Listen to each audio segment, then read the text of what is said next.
Bismillahirrahmanirrahim. Assalamualaikum warahmatullahi wabarakatuh.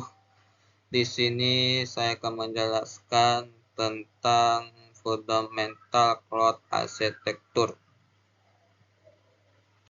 Oke, pada tahap yang kedua yaitu dibuat oleh saya sendiri atas nama Muhammad Ihsan 8020210059. Yang pertama yaitu arsitektur distribusi beban kerja. Sumber daya TI dapat diskalakan secara horizontal melalui penambahan satu atau beberapa sumber daya TI yang identik dan penyeimbang beban yang menyediakan logika runtime yang mampu mendistribusikan beban kerja secara merata di antara sumber daya TI yang tersedia. Pada gambar 11.1 adalah salinan redundan layanan cloud A diimplementasikan pada server virtual B. Penyeimbang beban mencegah permintaan konsumen layanan cloud dan menggerakkannya ke server virtual A dan B untuk memastikan distribusi beban kerja yang merata. Yang kedua yaitu arsitektur pengumpulan sumber daya. Arsitektur pengumpulan sumber daya didasarkan pada penggunaan satu atau beberapa kumpulan sumber daya di mana sumber daya TI yang identik dikelompokkan dan dikelola oleh sistem yang secara otomatis memastikan bahwa sumber daya tersebut tetap tersinkronisasi.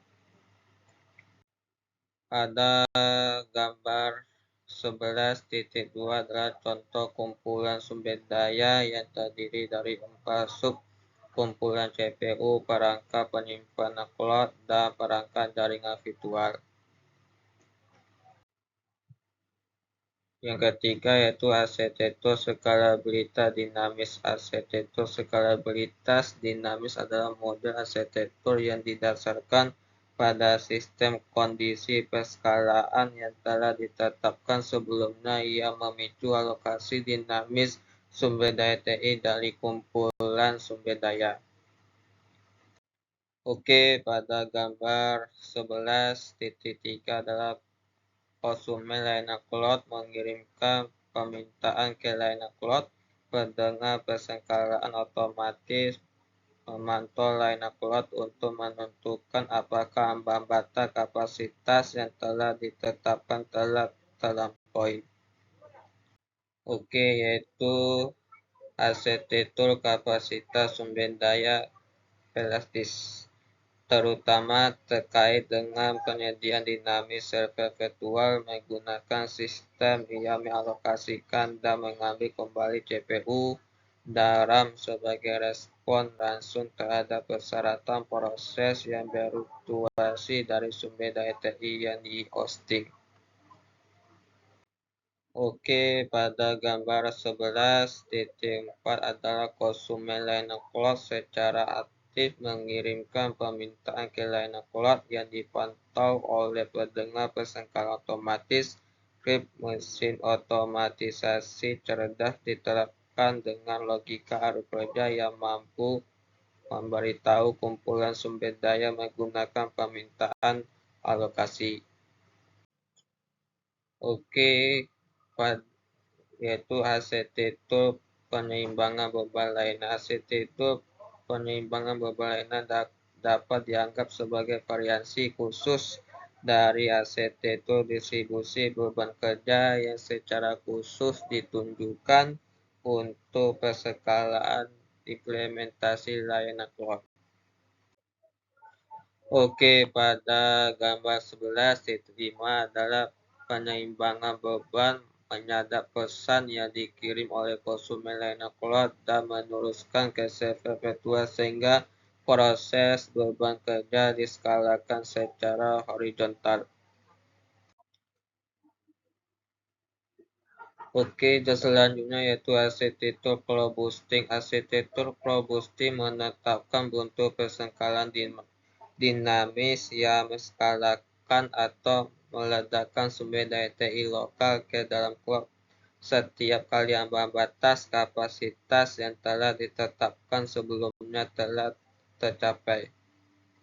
Oke, pada gambar 11.6 adalah pendengar berskala otomatis memantau pengguna layanan A di tempat dan mengalihkan permintaan konsumen layanan C ke implementasi redundan layanan A di awan atau cloud atau layanan cloud A setelah ambang batas pengguna layanan A terlampaui.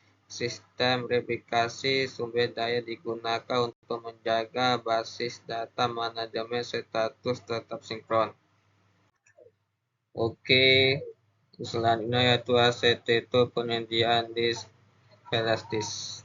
Konsumen cloud biasanya dikenai biaya untuk ruang penyimpanan berbasis cloud berdasarkan alokasi penyimpanan disk tetap, yang berarti biaya tersebut ditentukan sebelumnya oleh kapasitas disk dan tidak disesuaikan dengan konsumsi penyimpanan data aktual. Pada gambar 11.7 adalah konsumen cloud meminta server virtual dengan 3 hard disk masing-masing berkapasitas 150 GB. Server virtual disediakan menurut arsitektur penyediaan disk flash disk dengan total ruang disk 450 GB. 450 GB dialokasikan ke server virtual oleh penyedia cloud. Konsumen cloud belum memasang perangkat lunak apapun, yang berarti ruang aktual yang digunakan saat ini adalah 0 GB. Karena 450 GB sudah dialokasikan dan dicadangkan untuk konsumen cloud, konsumen akan dikenai biaya untuk pengguna disk 450 GB sejak saat alokasi.